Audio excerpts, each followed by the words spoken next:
영과 같으니라. 아멘. 할렐루야. 오늘도 수요기도의 자리 가운데 나오신 성도님들을 주 안에서 환영하고 또 축복합니다. 우리 함께 나온 옆에 있는 지체들 바라보시면서 인사하겠습니다. 사랑합니다. 축복합니다. 사랑합니다. 축복합니다. 네, 사랑합니다. 축복합니다. 오늘도 말씀의 자리 가운데 나오신 여러분들을 진심으로 환영하고 또 축복합니다. 오늘도 함께 우리가 말씀을 살펴볼 때 우리 공동체에게 하시는 하나님의 말씀에 집중하는 우리 모두가 되기를 간절히 소망합니다. 네, 여러분, 우리는 살면서 누구나 익숙한 곳을 좋아합니다. 우리에게 모두 익숙한 것이 있으실 텐데요. 날마다 일상을 살펴보면은 새로운 길을 찾아 나서기보다는 우리는 늘 다니던 길을 찾아가죠. 여러분들 오늘도 교회 오실 때 늘 다니던 횡단보도를 건너시고 그렇게 오셨을 것입니다. 그렇게 늘 가던 길을 따라서 가는 것이 우리의 마음이 훨씬 편하고 안전하기 때문이죠. 또 직장에서 점심시간이 되면 습관처럼 가는 식당과 카페가 있기도 하고요. 또 카페에 가면은 늘 마시던 음료가 있기도 합니다. 여러분들 카페 가시면은 어떤 메뉴판을 보시고 어떤 생각을 하십니까? 우리가 카페에 가면은 다양한 메뉴가 있습니다. 그래서 내가 무엇을 마실지, 무엇을 먹을지를 엄청나게 고민하는 그런 순간이 찾아오는데요. 메뉴판을 쭉 보다가 매번 오던 카페에서 오늘은 조금 다른 걸 마셔볼까, 이런 고민이 우리 마음속에 들다가도 매번 고르듯이 아이스 아메리카노를 마시던지, 그렇게 우리는 항상 우리가 늘 먹던 것으로 고르는 경우가 굉장히 많은 것 같습니다. 왜냐하면 익숙한 것이 안전하고 실패할 확률이 굉장히 적기 때문이죠.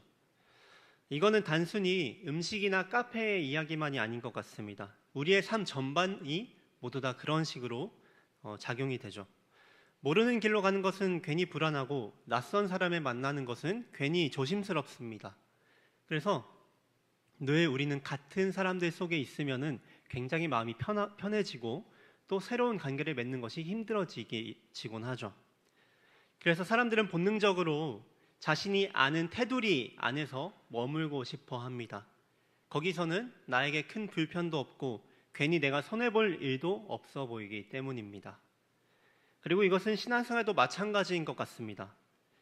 우리도 모르게 늘 익숙한 자리, 익숙한 관계, 익숙한 성도 안에서만 머물기를 편하게 여길 때가 굉장히 많은 것 같죠. 교회 안에서 늘 보던 사람들과 은혜를 나누고 늘 익숙한 방식대로 신앙생활을 이어갑니다. 물론 그 익숙함과 신앙의 습관은 너무 귀한 것이죠. 우리에게 엄청나게 귀중한 신앙의 뿌리이기도 합니다. 그런데 문제는 그렇게 나아가다 보면은 자꾸만 우리의 시선이 안으로만 향하게 된다면은 교회 밖의 세상을 제대로 바라볼 수가 없게 된다는 것이죠. 여전히 복음을 모르는 사람들이 있고 하나님의 통치가 필요한 영역이 있는데 나와는 멀리 떨어져 있는 이야기인 것처럼 느껴질 때가 우리에게 많아지게 되는 것입니다. 사실 저도 그런 것 같습니다. 저의 신앙이 조금 더 성숙해지고 신앙의 공동체가 함께 성숙해지면서 그 교제가 깊어지다 보면은 여러분들도 느꼈듯이 엄청나게 충만해지고 행복하잖아요. 나의 신앙의 고민과 문제와 깊이를 함께 나눌 수 있는 공동체가 있다는 것은 굉장히 소중하고 엄청나게 충만함을 느끼게 됩니다. 그래서 거기서 만족하려는 저의 모습을 저도 돌아보게 되었습니다. 그래서 그러다 보면은 다른 이에게 복음을 전해야 한다는 명제를 까먹게 될 때가 많아지게 되는 것이죠. 지금 내가 있는 자리가 편하고 안전하니까 그 안에서 은혜를 계속해서 누리고 간구하게 된다는 것입니다. 그런데 오늘 우리가 읽는 로마서 15장의 바울은 이러한 모습과는 달랐던 것 같습니다. 그는 이미 많은 지역을 다니면서 복음을 전했고 수많은 교회를 세웠습니다. 만약 우리가 바울이었다면 아마 이렇게 말했을지도 모릅니다. 이 정도면 충분하지 않을까요? 하나님, 제가 이 정도로 사역을 열심히 했고 교회를 많이 세웠다면은 이제는 좀 쉬어도 되지 않을까요? 이제는 내가 세웠던 교회에 가서 그 사람들과 좀 편하게 좀 깊은 관계를 맺고 거기서 좀 저도 쉼을 누리고 싶습니다 라고 저는 그렇게 말했을지도 모를 것 같습니다. 그런데 바울의 마음은 여전히 멀리 향해 있었죠. 아직 복음을 듣지 못한 사람들을 향해 있었던 것 같습니다. 그래서 그는 이미 세워진 교회에 안주하지 않았던 것이죠. 그래서 오늘 우리는 바로 이러한 바울의 시선을 말씀을 통하여서 따라가 보려고 합니다.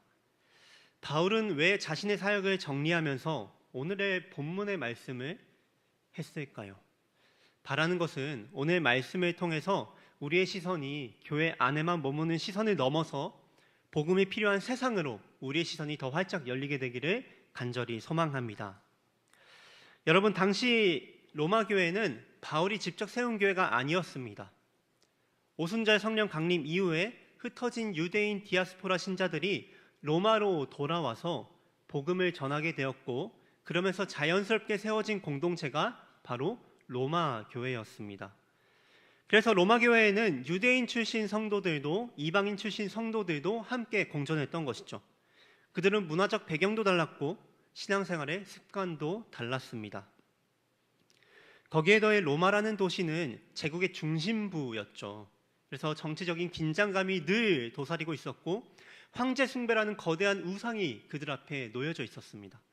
그래서 특별히 어떤 유대인 추방령 같은 사건들도 그들 가운데 있었기 때문에 교회는 굉장히 외부의 위험 요소에 대해서 민감한 상태였던 것입니다. 교회는 언제든지 흔들릴 수 있는 외부의 압박 속에서 항상 거하게 되었던 것이죠.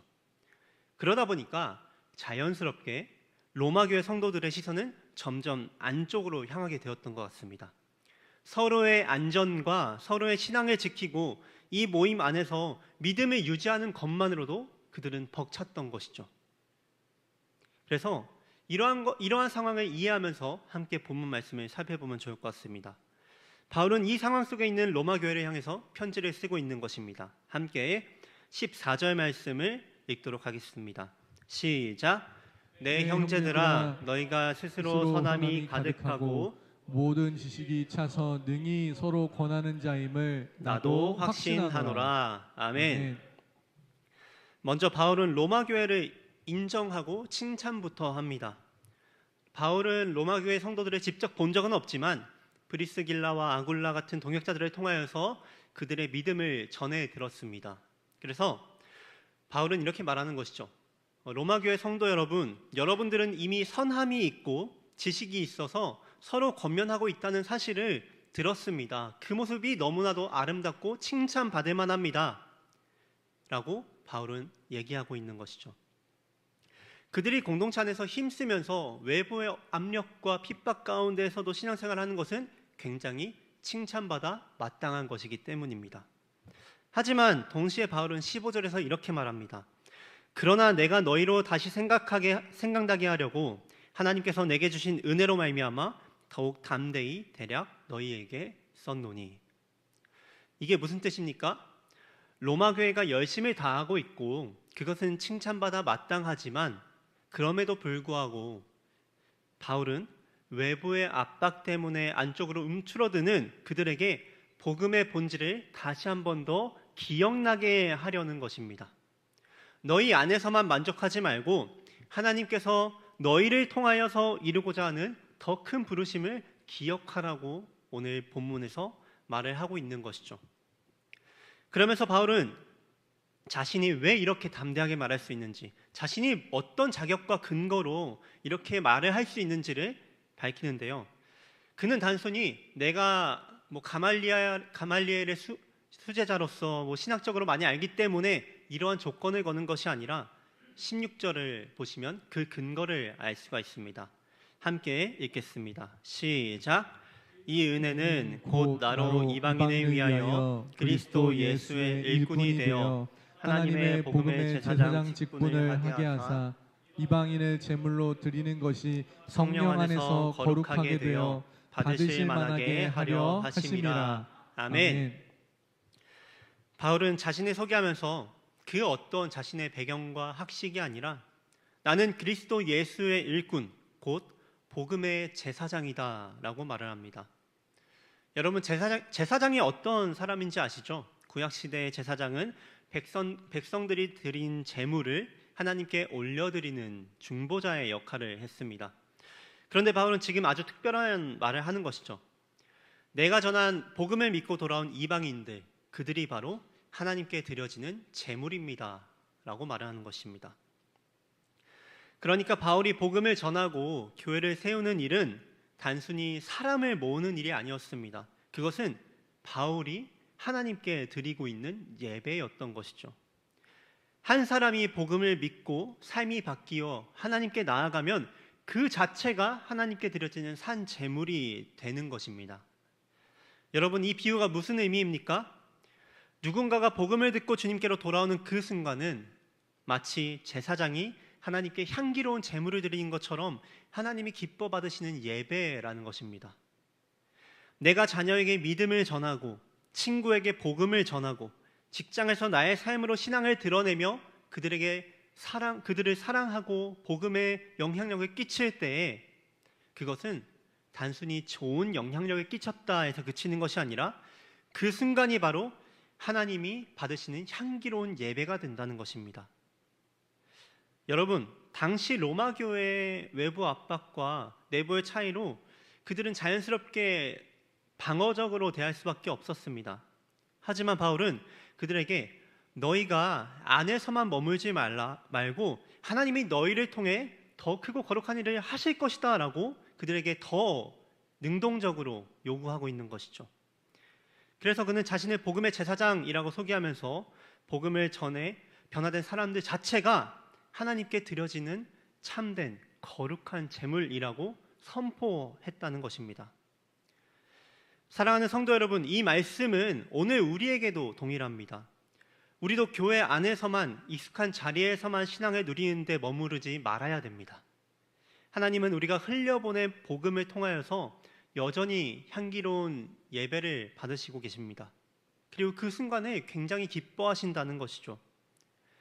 그러니까 우리의 신앙과 사명은 결국 교회의 울타리 안에만 머물 수가 없다는 것입니다. 하나님께서는 우리 각자를 통해서 여전히 세상 속의 재물을 준비하고 계시다는 것을 기억하면서 그들을 향해 여러분들의 마음속에 생각나는 그 나의 이웃과 가정과 동료들을 향해서 나아가는 저와 여러분들이 되기를 간절히 소망합니다. 그러면 이어서 함께 본문을 살펴보겠습니다. 여러분, 바울은 자신의 복음의 제사장이라고 소개하면서 이방인들이 하나님께 드려지는 거룩한 제물이 되는 것이 자신의 사명입니다 라고 말했습니다. 그런데 여러분, 여기서 자연스러운 질문이 생기죠. 바울은 과연 자신이 말한 사명대로 정말 살아왔는가죠? 바울을 한 번도 마주친 적 없는, 한 번도 본 적이 없는 로마 교회 성도들에게는 당연히 떠오를 수 있는 질문입니다. 그래서 바울은 이러한 것들을 미리 알고 로마 교회 성도들에게 이렇게 말하는 것이죠. 함께 17절과 18절 상반절 말씀을 읽겠습니다. 시작. 그러므로 내가 그리스도 예수 안에서 하나님의 일에 대하여 자랑하는 것이 있거니와 그리스도께서 이방인들을 순종하게 하기 위하여 나를 통하여 역사하신 것 외에는 내가 감히 말하지 아니하노라. 아멘. 여러분, 바울은 자신이 복음의 제사장으로서 행한 사역을 돌아보면서 자랑을 합니다. 그런데 그 자랑은 자신의 업적이 아니었죠. 바울의 사역의 열매는 오직 그리스도께서 하신 일이라고 바울은 말을 하고 있는 거예요. 그렇게 바울은 자신을 통하여 일하신 하나님만을 자랑하고 있습니다. 그리고 조금 더 구체적으로 자신이 했던 사역을 말하는데요. 18절 하반절부터 19절 말씀을 제가 읽어드리겠습니다. 그 일은 말과 행위로 표적과 기사의 능력으로 성령의 능력으로 이루어졌으며 그리하여 내가 예루살렘으로부터 두루 행하여 일루리곤까지 그리스도의 복음을 편만하게 전하였노라. 아멘. 여러분, 이 말씀을 볼 때 바울은 실제로 그의 발을 띄면서 복음을 전했고 많은 지역에 교회가 세워지도록 수고했다는 것을 알 수가 있었습니다. 로마교회 성도들은 이 말씀을 통하여서 바울이 정말 자신의 사명대로 행했구나라는 것을 알게 되는 것이죠.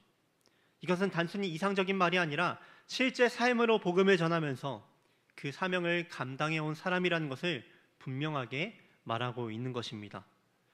여기서 바울이 말하는 예루살렘에서 일루리곤까지는 단순한 얘기가 아닙니다. 먼저 예루살렘은 그의 사역이 시작된 자리였죠. 바울이 사역을 시작하던 자리가 바로 예루살렘이었죠. 그리고 일루리고는 지금 발칸반도 북서쪽 지역에 있는데요. 여기서 이 일루리곤이라는 곳은 바다만 건너면 바로 로마였습니다. 즉 바울이 그토록 고대하던 로마가 바로 앞까지 있는 그 위치가 바로 일루리곤 지역인 것이죠. 그러면 예루살렘으로부터 두루 행하여 일루리곤까지 그리스도의 복음을 편만하게 전했다는 말은 무슨 뜻입니까? 바울이 전략적으로 교회를 곳곳을 다니면서 세웠고 이제 바울이 다닌 곳은 모두 복음이 전해졌다라는 뜻인 것이죠. 핵심 도시마다 복음의 씨앗을 심었고 그 교회들이 주변으로 복음을 흘러보내서 그 지역은 이제 예수 그리스도를 주로 고백하는 교회들이 세워졌다는 것입니다. 그리고 이제 바울은 로마를 앞두고 있는 것이죠. 여러분, 얼마나 놀라운 고백입니까? 단지 한두 곳에서 사역한 것이 아니라 주님이 맡기신 사명의 길을 전략적으로 그리고 성령의 능력 안에서 충실하게 걸어왔다는 바울의 고백인 것이죠. 그래서 바울의 이 고백은 단순히 자신이 어떤 사역을 했다고 늘어놓고 자랑하는 것이 아니라 나는 실제로 이 사명대로 살아왔습니다, 여러분. 그러나 나의 능력이 아니라 성령의 능력으로 이 모든 것을 해왔다고 말하는 고백인 것이죠. 그렇다면 이제 자연스러운 질문이 생깁니다. 그렇다면 바울이 이젠 충분하지 않는가? 이 예루살렘부터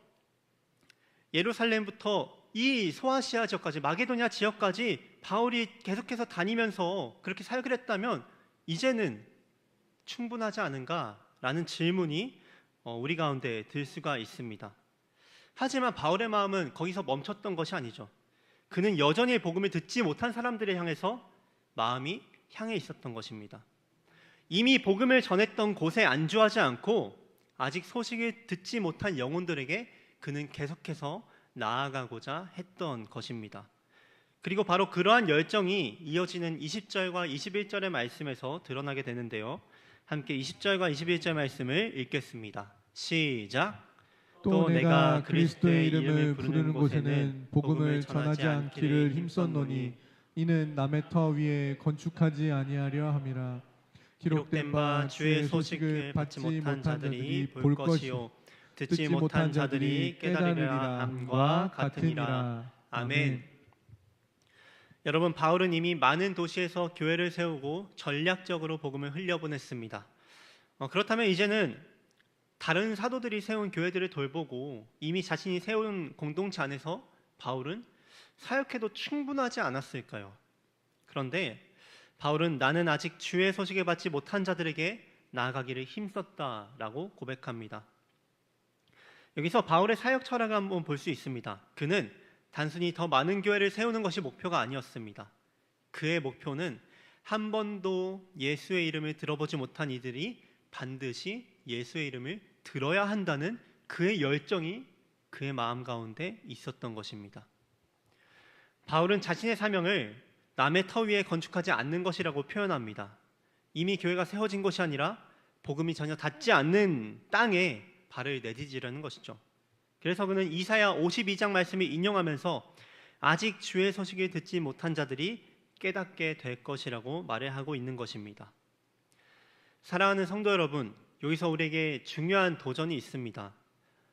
교회 무엇입니까? 바로 교회는 언제나 아직 복음을 듣지 못한 자들을 향해야 한다는 것입니다. 신앙이 깊어지고 공동체가 안정되면 우리는 자꾸 안쪽을 보게 됩니다. 내가 편한 공동체, 나의 신앙, 나의 교제, 나의 은혜에만 집중하게 되는 것이 사람의 이기적인 죄성인 것이죠. 하지만 복음은 거기서 멈추지 말라고 우리에게 도전을 하고 있습니다. 복음은 흘러야 하는 것이죠. 닿지 않은 곳에 가야 하고 듣지 못한 자들에게 전해져야 하는 것이 바로 복음입니다. 그렇다면 오늘 우리의 삶의 자리에서 이것을 어떻게 적용할 수 있을까요? 만약에 우리의 가정 안에서 만약에 믿음이 없는 가족이 있다면 그가 아직 듣지 못한 자일 수가 있죠. 내가 매일 만나는 직장 동료, 이웃, 또 어떠한 친구 가운데에도 아직 그 소식을 알지 못한 자들이 있습니다. 더 나아가 우리 교회가 보내야 할 선교지, 우리가 기도하고 후원해야 할 나라와 민족들도 여전히 있습니다. 바울의 마음은 바로 이곳에 있었다는 것이죠. 복음이 고여서 뭉치는 것이 아니라 복음이 나아가야 할 곳을 향하여 흘러야 한다고 바울은 계속해서 말을 하고 있는 것입니다. 여러분, 이것이 복음을 받은 우리가 품어야 할 시선인 줄 믿습니다. 내 안에서 만족하고 머무는 신앙이 아니라 아직 소식을 듣지 못한 이들을 향해서 나아가는 그러한 신앙인 것이죠. 사랑하는 여러분, 오늘 바울의 고백을 통해 우리는 세 가지 중요한 메시지를 들었습니다.